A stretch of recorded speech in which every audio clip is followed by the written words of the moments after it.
Hello, everyone, and welcome to the Catholic Truth Podcast, where we are happy to bring you the truth of Jesus Christ that has come down to us over the last 2,000 years.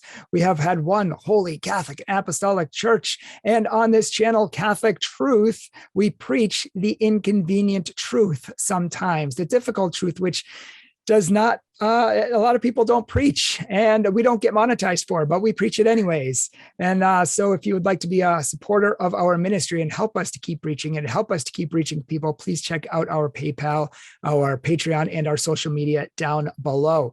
And thank you for tuning in. We have a special guest today because June is, as they say, Gay Pride Month. And a lot of people have questions. Can Catholics participate in that? Can we support people who consider themselves transgender? Can we support people who say that they're gay? Would it be unloving not to support them? I mean, shouldn't we? And, a lot of people have good questions. And should we even be calling people gay? Is that an insult to them? I mean, we're going to be talking about a lot of things on this show today. And to do that, we have a very special guest, and his name is Hudson Biblo. He's been on our show before. He had a wonderful interview about his conversion story and testimony, from same-sex attraction to Jesus Christ. And we have that. We will post it later on. And if you don't know Hudson, he's actually an international Catholic speaker who speaks on the topics of relationships and human sexuality, especially in relation to Pope John Paul and his theology of the body. He has been a consultant and editor on several books, and he has written countless articles around the country for some of the biggest organizations. So he's getting the message out there that needs to be spoken. So thank you for joining us today, Hudson. We're really glad that you've come back on our show again. Thanks for having me. This is great. Thank you so much, Bryan.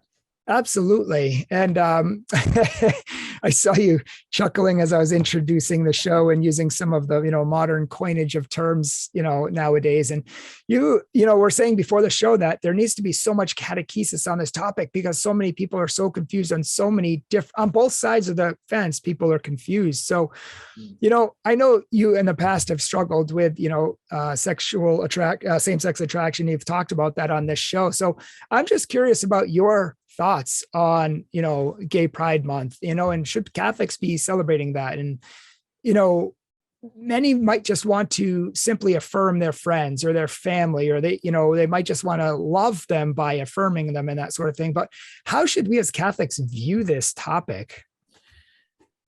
Well, great question. It's not a small question. No, it's not. I apologize. Oh my gosh. Well, I guess the first thing that comes to mind, even while you're saying this, is just the idea that I do have faith that no matter where someone is in their what they're trying to do, I want to believe that they're sincerely trying to do what they think is the right thing.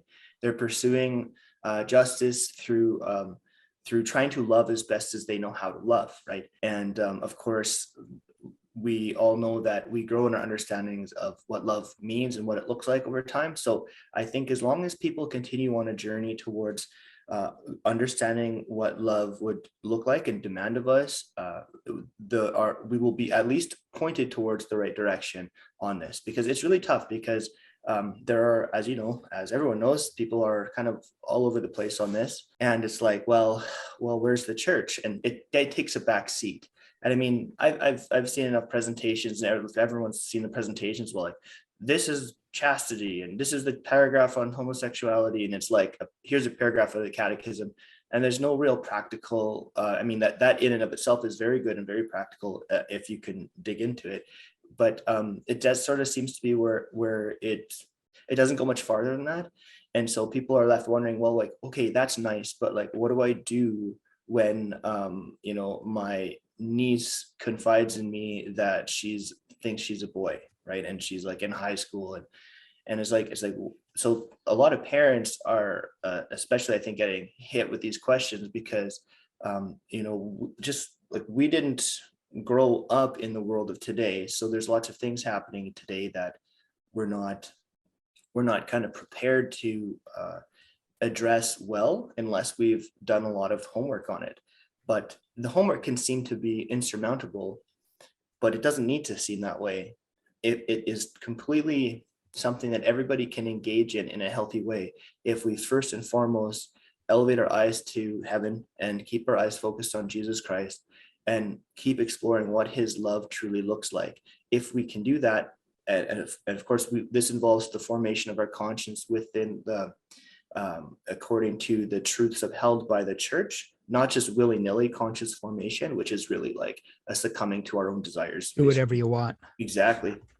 So all of this stuff happens, and if people are on that journey going forward, then we can get to a better place. And I like what you said, if they do it in a healthy way. I feel like parents have not just parents, educators, Catholics in general have, because you said we haven't been taught, and that we really haven't, people haven't read the writings of the church, which are really good. I feel like people have one or two extremes, either acceptance, like, oh, it's okay, sweetie, everything's okay, you're that way, that's okay, or rejection. Many have the opposite problem where they just say, oh, that's bad, that's evil, you're bad, get out of my house, or something like that. And I don't feel like they know how to react the way that Christ would react, or the church has said we should. Right. And that's a big point right there. Is there's this perception of the churches imposing, and if you're going to like explain church teaching, you're imposing something on me that's violating, the premise of who I am. And this is probably the biggest nuance of language that I think we could get out to the whole world right now, is that we have to understand that though it is possible to externally impose things like abstinence or celibacy, it's not possible to externally impose chastity. The church proposes her teachings overall, and the church proposes us that we grow in the fullness, that we strive to grow in the fullness of virtue, which includes striving to grow in chastity. And for as long as people don't understand the difference between abstinence, celibacy, and chastity, we're going to get a lot of people who think that the church is imposing chastity, and that is categorically incorrect. It's not possible to impose something on someone when they have the free will to choose it or reject it. And chastity starts here in our choices to strive to, or our choices to surrender ourselves to the design of God when it comes to sexuality. So chastity is a mindset long before action, the desire to live chastely. So we have to get that into people's minds and hearts so that we use language correctly. It'll be less off-putting. It'll help maybe some people who are onlookers say, well, I never thought of that before. And then it can break open new conversations about what the church, the richness of the church's teaching, which I mean, I have come to understand are truths upheld by the church. God has written creation, and the church is like, hey, look at that. This is how our bodies work. So, I mean, there's a lot of freedom in that, in that surrender. But it took took the grace of God to get there, which is why the prayers of everybody matter. Every time that we're suffering, especially. A lot of parents don't know that they're suffering because their kid has been, their mindset has been hijacked by an ideological movement. Okay, so they still love their kid, but they're like, how can they're suffering on account of that mindset that has been taken on, and it's like, but you can still offer those sufferings for the salvation of souls and for the souls in purgatory. So you can still do much great good with anything that's hard. So if we could focus on those things and turn any downtrodden or downcast darkness, let's say, or interior like struggle, turn it into a gift to God so that he can give that gift to others. And that, honestly, I've seen people like go through that transformation, and what they are on the other side is joyful. And this is big. Just talking and talking. This is big because if we don't turn our hardships over to the Lord, what can happen is that the parents who are still angry will take out their anger. They'll take out their anger against the ideological movement. They'll confuse that with the kid that's in front of them, and that's a very bad situation. It's like, sure, the ideological movement has infiltrated the fullness of our culture nearly. And it's training people on how to think and how to perceive themselves and all that kind of stuff. Or maybe brainwashing, maybe not training. Yeah. Fair enough. But at the end of the day, that 13-year-old who's coming to you, or that 6-year-old that's coming to you, or that 21-year-old who's coming to you is saying a lot of the time, like there's a lot of the time is saying like, I really want you to love me. I'm maybe this is where I'm at right now in my head, but I need to know if you love me. And so the question is, what do we say in that moment? Do we do a lot of listening? Yes. But at the same time, there has to be listening with the guidance towards truth. in a way that's inappropriate in that relationship. And if there is a true relationship, maybe dialogue can happen. One of the sad things that happens is that sometimes kids don't talk to their family until they've been re-educated, brainwashed, as you say. But I could say that too. They're brainwashed by this ideological movement for a long time, and then they come to their parents, so they've already become an empty shell of who they used to be, and they are like spouting ideological positions, and then that's just a whole different ballgame. Because and then the thing is, like, there's going to be oftentimes there is attempts to manipulate, like, you don't love me unless you do this, or if you did this, then that, then you would prove that you love me. And like, in what other context do we accept that kind of dynamic?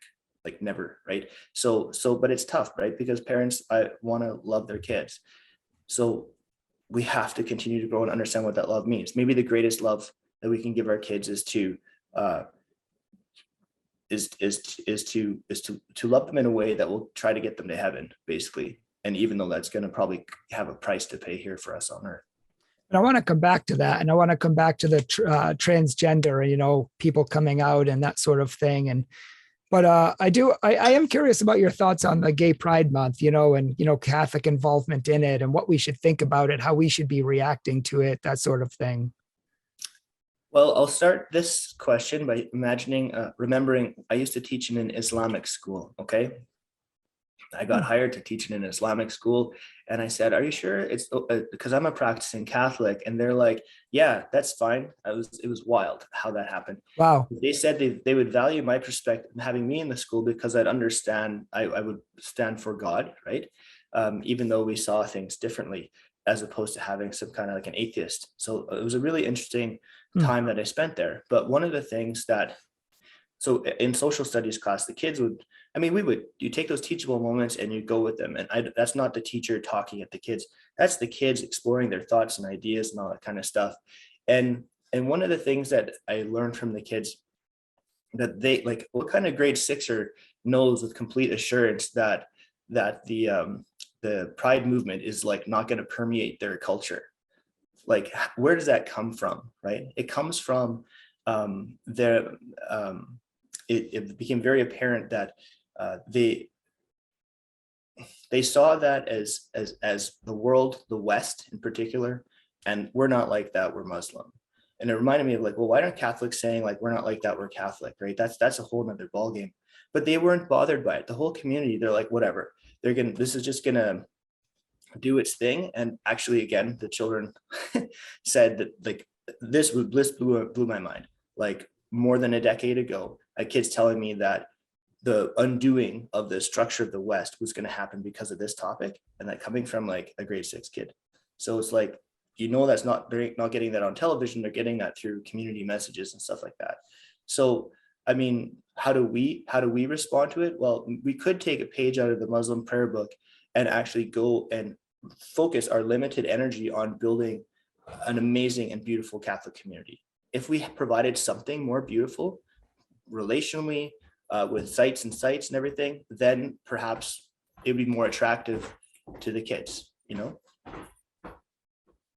And a lot of the kids today are confused by it, because they say, oh, well, everyone, I think you see the memes come out, like all the businesses before Pride Month and they have no flags, and then all the businesses after. It seems like everyone needs to affirm this for some reason. And I don't understand. No one else is being affirmed, just they're being affirmed. And I don't get it. That's an interesting one, because like there's a pride, an LGBTQ activist who's not terribly friendly to me, but we talked a few times, but he or not friendly with my position, but he did mention that he lamented the frustration of how like the movement was getting hijacked by the capitalists, right? It's like, now there's money to be made in that movement, right? There's an entire industry built upon that movement in many ways. And so that many people who just simply desire to have like, to be seen and to have the like, to feel included, they're not for that, right?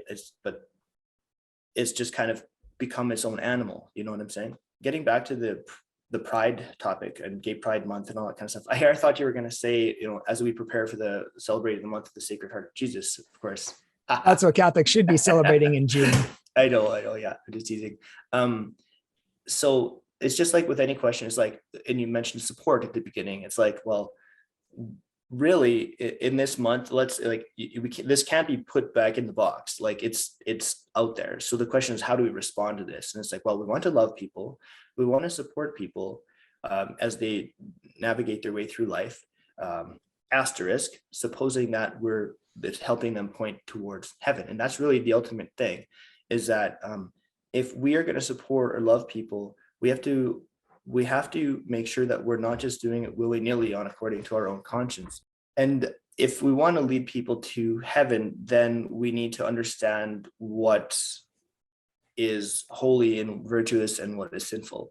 And I think that's a big struggle for a lot of people, because they have not put the church's definition of these things above their own attachments.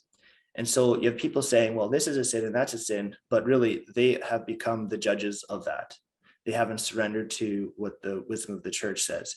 Now, someone would say, well, why would you even bother doing that? The church changes and this and that. And it's like, well, that's not, I mean, in its pastoral responses to things, yes, there has been developments and changes in how the church teaches things, right? But their church teaching can be divided at least into this way, which is ways of responding to humans and what has been written into creation. And so people have to understand that sin also pertains to what has been written into creation. Catechism 1849 talks about sin being a rejection of truth. Well, that's what's authored into creation. That could be something against what's written into creation. And if people aren't thinking about, wow, this is sinful, then how would they know if they're not lockstep with the devil, basically, right? Ushering someone straight into a further sinful trajectory.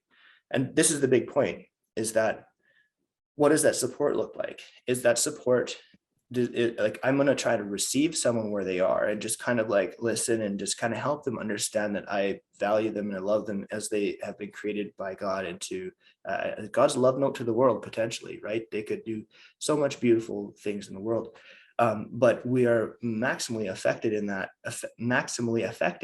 if we ourselves enter into the trajectory that is in alignment with what God has authored. We're not fighting against what God has authored.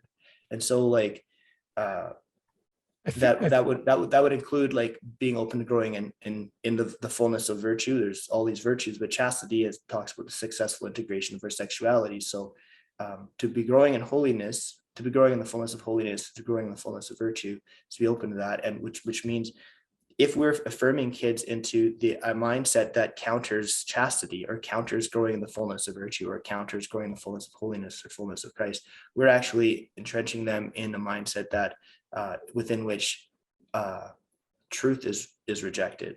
And I feel like we only do that in this category. Yeah. I think people are just scared and they don't know what to do and they're scared. So it's like, well, if I don't do this, you know how it is. It's like I'm going to affirm my kid in this way because I want to love them, and I haven't taken the time to catechize myself properly or to pursue greater truth, and so this is all I can do.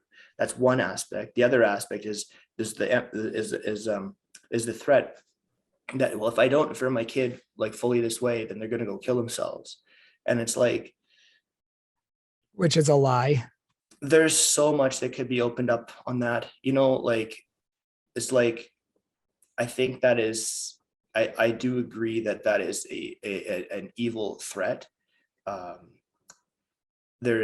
We know that there's people who've been coached into saying things like that to gain the support from their parents. So we know there's people like whispering into the ears of kids, telling them you should say these things because then they have to take it seriously, But I'm reminded of remember that Robin Williams actor. Yep. Robin Williams. So yep. Everybody, like when Robin Williams commits suicide, it was all over the place that it was like mental illness awareness, like super injection. Right. Exactly. Which was great. And one of the things that came up was to do with the connection of suicides and mental illness. No, I'm not saying that any kid who's wondering about how they fit into this world or adult is mentally ill. I'm not saying that. What I'm saying is that there are factors that could be in play that need to be talked about, because if someone's mental well-being is not being addressed because people are too scared to talk about it because you just have to buy into this stuff full tilt, it's going to cost lives, and that bothers me. And so what also bothers me is when there's like dissenting Catholics who are spouting the same stuff. It's like, it's only because you didn't affirm them this way. It's like, well, no, I mean, there's many things. The wholeness of a person encompasses many facets, you know, and we would do well to explore those many facets for the sake of trying to find out how we can best love the people who are navigating through this kind of stuff. And the best way to help them is to love them and to actually help them, not to affirm something that's not good, that's not going to make them happy, and it's not going to fix the problem. And we don't do this. I got to just mention something. So what you said, it's not going to make them happy. I think it's very important for us to realize that, like, the idea of transition could make someone very happy, because, and I'll speak from my own experience, that idea was like an escape mechanism for me to escape the idea that I was an unsuccessful boy. I wasn't good at boy. I must have been a girl, you know, that, and that's part of it. Right. And so that there was happiness on the horizon of that trajectory. But as I went down and down and down into that, I felt like it was a bait and switch. It was like this, all the promises of happiness and joy and stuff like that weren't there. It was not how it turned out. Wasn't true happiness. It was not lasting happiness. Temporary relief. Yeah, it was happiness, but momentarily, but it certainly wasn't joy. In fact, it led to despair. Yeah, and I hear that all throughout. And in fact, I interviewed Walt Heyer on this channel, which was a fantastic interview. Yeah. And he lived as a woman, I think, for 7 or 8 years, and then came back and said, "Wait, I can't be a woman," you know. And he's helping thousands of people around the country who are struggling with this, and helping them to find their true identity, who they really are, because that's going to make them happy long term. That's going to make them fulfilled long term, not, you know, happy, not happy, happy, not happy. I changed, I'm happy. I changed back, I'm not, you know, like back. You know what's crazy is that saying that proposal of saying your true identity, according to the conversion therapy laws, if I was to like say that, if I was to like bring that into the public sphere, like, you know, that could be determined to be a form of conversion therapy. It could be against the law with like criminal consequences. Isn't that wild? It is wild. One of the things I like to bring up is like, look, if someone's trying to throw you in jail because you have an idea that's different than them, then hello, like something is funny going on there, you know, like right. It's that's crazy. But it's like, and like I said before, this is the only topic that we do that on. We don't go up to an anorexic and say, "Oh, you know what? You think you're fat. I love you. And so I'm going to affirm that truth in your life. That is a truth. And I love you for that." And we don't go up to an alcoholic and say, "You know what? You're an alcoholic. You know what? I don't like alcohol per se, but you know what? I love you. So I'm going to affirm you drinking too much." And we don't do that. It sounds silly just coming out of my mouth, but yet we do that when it comes to sexuality for some reason. And I think there's probably a lot of reasons for that. One, because we've bought into the fact that maybe sexuality can be part of our identity, and it's really not. It's not who we are. It's not our identity, which is the problem with that whole law in the first place. That's one part, yeah. And second, I think our whole culture is a culture of sin, and that is not catechized. And we're indulging in all sorts of sexual activities and sexual promiscuity and sleeping before marriage and adultery and other stuff. And so maybe we don't see it as that bad, you know, because we're not living for God. I mean, again, there's probably a lot more reasons than that, but those are two off the top of my head. And it's funny, like you said, like maybe that's why it's like, it's exactly why we see it like that. A catechism, 1860 or 1865, I can't remember, sentence number 2 talks about that. It's like sin clouds our conscience, like it clouds our conscience. And then we can't, once, you know, when our conscience is clouded, it becomes more and more difficult to properly identify what is good and holy and what is not. So, I mean, the fact that we're where we are in our culture and what our culture celebrates, it should be no shock that there's a big celebration of rejecting of God's order in terms of the human body. And I mean, which ultimately also carries with it for many people who go down this road, sterility. So I mean, to willfully sterilize people, like that, like if a person isn't aware that is like something to examine in terms of like trying to be a good Catholic, then they're really, we just really need to pray, like, and pray and fast and do that like lots, because that's the state of the world that we have right now. But here's the thing, right? It's easy to become like downcast and downtrodden over this stuff, but we too have to remember to lift our eyes to Christ. And instead of getting trapped and even talking about all this stuff and making the focal point, it's like we look to God, strive to grow in the fullness of virtue, live the joy, hope, freedom, and peace of pursuing that, such that when crap hits the fan, we're the ones left standing with an untroubled heart. It's like, yeah, there's going to be suffering no matter what you do, so we can pursue the fullness of virtue and grow in the fullness of holiness. And even if someone's coming to it to try to threaten us, throw us in jail, get rid of our jobs, whatever, attack us in front of the churches and stuff like that, bring it. I mean, I'm not egging it on, but it's like, suppose that comes, we will be able to stand there with the peace of Christ. And some of the onlookers watching this will be like, wow, there's something about this. I need to explore what this is. There's something about that person. They're peaceful while they're suffering, and there's going to be suffering. I'm not going to sugarcoat it. We're going to suffer. What really makes me sad is that a lot of the people are backwards, completely backwards. Like, they have good intentions and they have good hearts. They want to affirm people who are maybe, say they're same-sex attraction, or say they're a man when they're a woman, and vice versa. But are we really helping them by telling them something that's not true? Like, people will always say, oh, you don't love them, you hate them. I'm like, I actually love them, which is why I tell them they're not a boy if they're a girl, and they're not a girl if they're a boy. And if an anorexic is skinny and she thinks she's fat, I don't tell her she's fat, because I love her. I want her to see the truth. I want her to grapple with reality. I want her to see how God made her and who she really is. That's why I don't even agree with so many people like, oh, I'm gay. Oh, I'm trans. I'm like, no, you're a human being first and foremost. That's every time you say that, you're identifying yourself as that, but you're not. You're a son or daughter of God. And so I've had people say, hey, my name's John, I'm gay. I'm like, my name's Bryan, I'm French, nice to meet you. I'm like, French does not define me.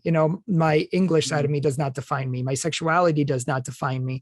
And so I really strive to love these people in who they are. I really want them to get the help they need. And that's why I like what Walt Heyer says. He says, we're actually hurting these people who need help. They're crying out for help all around our society, and we're not actually helping them by affirming them.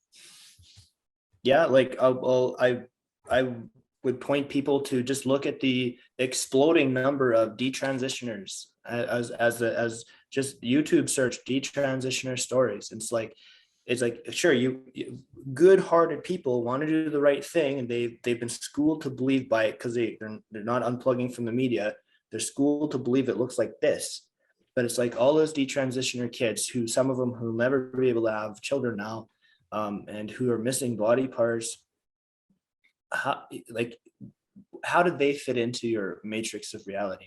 How do you do justice to their story?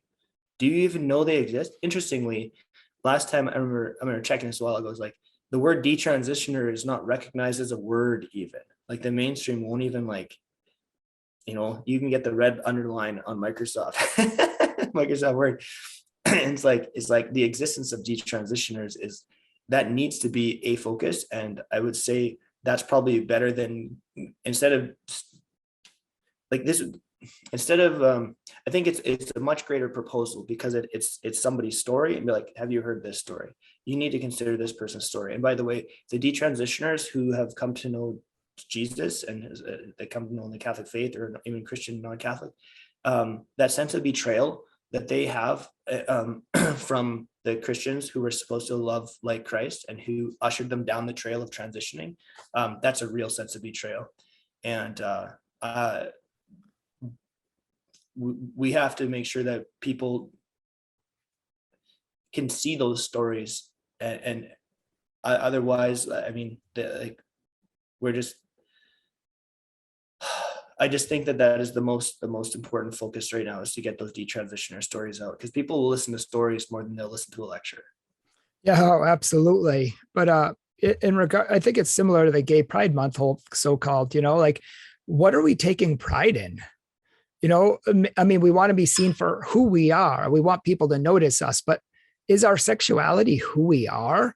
Is that what we should be celebrating? I mean, that is that even close to the biggest part of us? I mean, what is our identity and what should we be celebrating? What should we be taking pride in?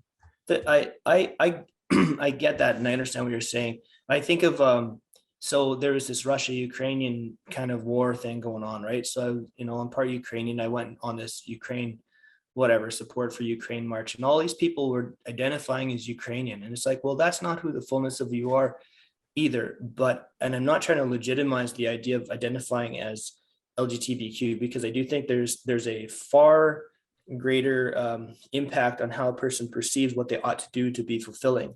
And I can self-identify as Ukrainian, and then that's not going to impact how how I'm going to relationally pursue life. That's just a side thing. But the point is that in the time of perceived or real feeling like suppression of a group, it does make sense that people, and not that I think it's good or bad, but it just, the human behavior would be to rally around this point and say, this is who we are. There's solidarity and strength. Now, in the LGBTQ movement, that for certain seemed to be at the beginning of it, but now it's become this juggernaut that's unstoppable, and it's much more than that. And now it's very obvious that it's about forming the mindsets of everyone in the world, including children, to warm up to this and say that this is just fine, this is great. And it's like, other voices are not allowed to have airtime. Yeah, we were talking before the show about Bill Maher, who's an incredibly liberal commentator, pretty anti-Catholic, and he actually had a segment on LGBTQ and why we can't question. And the fact that we can't question is problematic in itself. And he almost sounded like he was a right-wing Catholic. Like, I was like, that's crazy. And so the fact that we aren't allowed to question is problematic. And I mentioned that now they're brainwashing us in a whole different level. They're actually starting to put transgender books in schools in some states, like I believe Massachusetts. I believe it's kindergarten through 8th grade. Each grade has different books to teach kids about transgender. And I told my mom, who's in Massachusetts, why hasn't anyone rallied? Why isn't there outrage? Why are people allowing us to brainwash with their less than 1% of ideology around the country? I was like, it doesn't make sense to me. I was like, kind of going off on her. But it logically makes sense that this is where we're at now. It's interesting you brought up Massachusetts, because back in the day, I think Massachusetts is one of the first states to pass the same-sex marriage bill or something. And people are like, whatever, it doesn't have it forced on them, by the way. Pardon? I think the people voted against it, but the judges passed it through anyways. Right. So, but people are like, whatever. Like, a lot of people, it's not in my backyard. It doesn't matter, whatever. Right. But what that does, as soon as something is legislated, now the school curriculums can be impacted by the legislation. If it wasn't legislated, then it wouldn't have as much of an impact on school curriculums. So then school curriculums transform to create certain ideas to be presented and to be visible and to be more accepted, for better or for worse. And so now you have 20 years of that. And so like it's not illogical that other things coming from that the mindset that sexuality departing from chastity is just the next step. It's okay. So I'm not shocked that any of this stuff is happening. And interestingly, how you would want to know, I guess, who are the gatekeepers, of these schools, right? The gatekeepers to the library, who gets what books into the library, who gets what books into the schools. And I mean, if I just look at the Catholic world and how many people are pro LGBTQ, I mean, it's probably all the more in the non-Catholic world. And so it's basically like, the massive tidal wave is coming up. It's peaking, and now there's really, it's like a person could spend their entire life trying to plugging a million holes in a ship with their thumb, and that's a futile approach. And that's again why we need to lift our eyes to God and say, okay, you've permitted all of this. We are reaping the benefits, or the fruits. Let's call it the fruits. We're reaping the fruits of the inaction of the people before us, in terms of the inability to provide a living example of chastity that is impactful enough that people would desire it for themselves. So people don't even know what it is. Some people can't even fathom that people could be joyful in pursuing Jesus, period. Never mind, despite experiencing same-sex attractions or transgender inclinations. So I would say that, like, we're living the after effects of not living our faith, like, collectively, I think that's a great point, a really good point. And I think of, like, the fact that Jesus told us to evangelize, right? He told us to preach it from the rooftops. He told us to light a bushel basket and be a light to the world. He said, go preach to all nations and teach them everything I have commanded you. And what did we do? For the last 50 years, we've had the sexual revolution and the New Age movement and rebellion against authority. And many, many, many Catholics have joined in that. And we've stopped living our faith. We threw off the shackles of the church. We threw off the shackles of authority. With one generation after another, not teaching the kids their faith and not living it themselves. And so we've reaped what we've sown, in fact. And the idolization of pleasure. And that looks like many things. So much so, pleasure at the expense of healthily developing children. And now today's manifestation would be parents who love to play on their phones and do TikTok videos that they're crying children. I've seen those sorts of things. But what this is all doing is just creating further wounding. It's just contributing to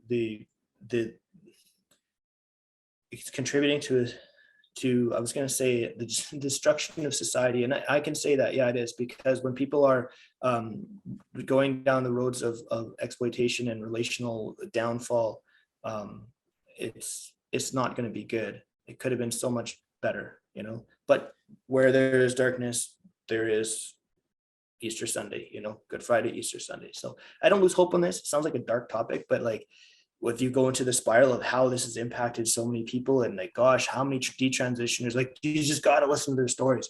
It's like God can use everything. He'll use the person, look at Walt, for example, right? So his whole life now, he's turned that over to the Lord, and that's the thing. So the Lord restores what the locust has eaten away. So all the years of our lives that we might have didn't do things right, and we have some kind of conversion, maybe it's a detransitioner, maybe it's someone who was an ally and they realize they shouldn't, they have come to know Jesus Christ, and they realize that their true allyship should be with the Lord and truth. God can use all of that, and he will, for his Amen. glory. And I think it's the same with Catholics who have walked away. Tons of Catholics have left the church, and it can be overwhelming. But what we don't realize, and what many Catholics today don't realize, is that a lot of those Catholics become on fire for Jesus. They learn a lot about Jesus. They read the Bible, and then they come back to the church more well-formed than before. So we're bringing back a lot of them, and in better condition. So, it's easy to get focused on, oh, look at all the numbers being lost. Look at all the churches closing. Yeah, that is a manifestation of our lack of faith over the last 60, 70 years. But you know what? The solution is just that, for us to become saints, for us to become holy, for us to start praying and fasting, for us to stop being addicted to technology and letting that take away from our relationship with God. Why aren't we praying for an hour a day? We should be praying for an hour a day, people. If that sounds like madness to you, then perhaps we're distracted with too many other things in this world. And I know if you have 6 kids, that might be difficult, but that doesn't mean we don't find times to pray throughout the day, or times just to sit in silence, or times just to, even if you're in the shower, which can be difficult if you have kids screaming and raging. But you know what? We need to be the saints, and God is calling us to be the solution to the problems in this world. But that starts with holiness. If you look at the lives of the saints versus the life of, say, Martin Luther, what did Martin Luther do?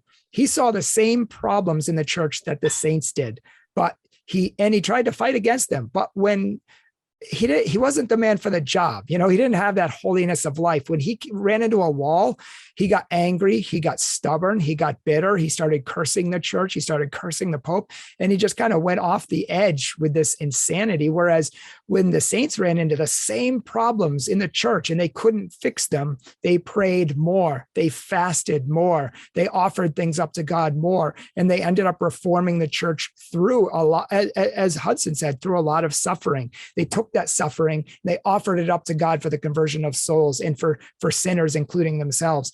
And that has restored the church tenfold. I mean, if you read the lives of the saints, even in the midst of really tough times, they're very, very inspiring. Mm-hmm. And, all that stuff about this saint talk here, I love it. And it reminds me of one of the most important things ever that I like to bring up on this whole topic is that, it doesn't matter where someone is or what someone has done in their life. It's like where a person decides to go from this point forward, but cooperating with the grace of God is what really matters. And it's true that like that person that has entered into like puberty blockers and transitioning right now, or that person who is engaged in same-sex sexual behavior, whatever. It's like one day they could become the church's next great saint if there enters a cooperation with God's grace to incrementally suitable to what God has in store for them, God's grace to help them surrender to Jesus a little more each day. I mean, that's something for all of us. In fact, with that thought, we are all in this battle together to strive to detach from things that are not Jesus Christ. And so it's I just love it. It's like, yeah. So somebody calls me and be like, yeah, my kid's trans. It's like, look, like never lose sight. Your kid could be the next greatest saint of the church. You have to fast and pray for them. Yes. And then in that, you won't be so immobilized by your frustration and anger too. You'll be able to surrender that to the Lord. And then once again, become a beacon of light for whoever you encounter, right? Because you've learned to surrender. That surrender is the devil loves it when we become immobilized. And if we refuse to surrender that frustration or that anger, we become immobilized. We do what the devil wants of us. So when we surrender to Jesus, there's such a freedom there. And I know parents who've been able to get there, and they're like some of those beautiful lights of life and beauty in the church. And it's like, yeah, but they cooperated with God's grace to get there. They're not stuck in that downward spiral anymore. Yeah, exactly. And I think maybe we'll have to have you back on again to talk about some of this, because there's so much more we could talk about. But I think one of the big things is just not letting your kids grow up in the world either, as like unadulterated, just, not so many parents don't check up on their kids. What are you watching? What are you reading? What are you playing? What are you learning in school? What are your friends talking about? My mom used to drill us on this stuff all the time. And so as soon as she heard something, she would be like, boom, like taking care of it, rather than, oh, my kid came home and now he's trans. Well, how did it get to that point? Something. Yeah. That's right. Things don't happen overnight. And you bring up a good point here. But there's more than just simply like saying like, what'd you do here and there and the other thing. Is how do we condition the desires of our children? It's like, this is the classic example. It's like if I like inculturate my child to be like the world. Oh, but we go to church, but outside of church we basically do everything that we do in the world, and that includes like whatever, the movies, the culture, everything like that.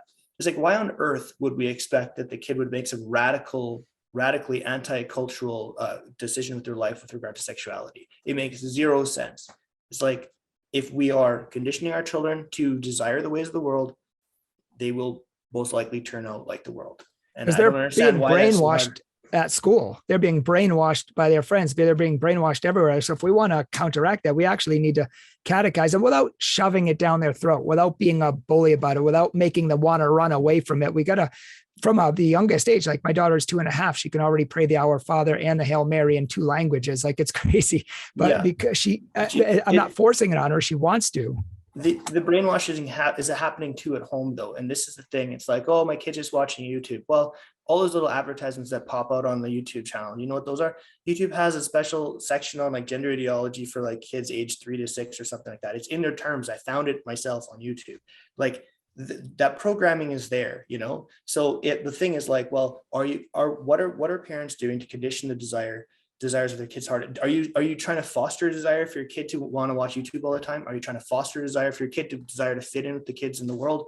That's the thing, right? It's like if all the brainwashing of the world could be less impact if the kid simply knew enough about himself and where he fit into this world inside a Catholic context that he would see these other kids and be like, I'm not thirsty to belong to this group.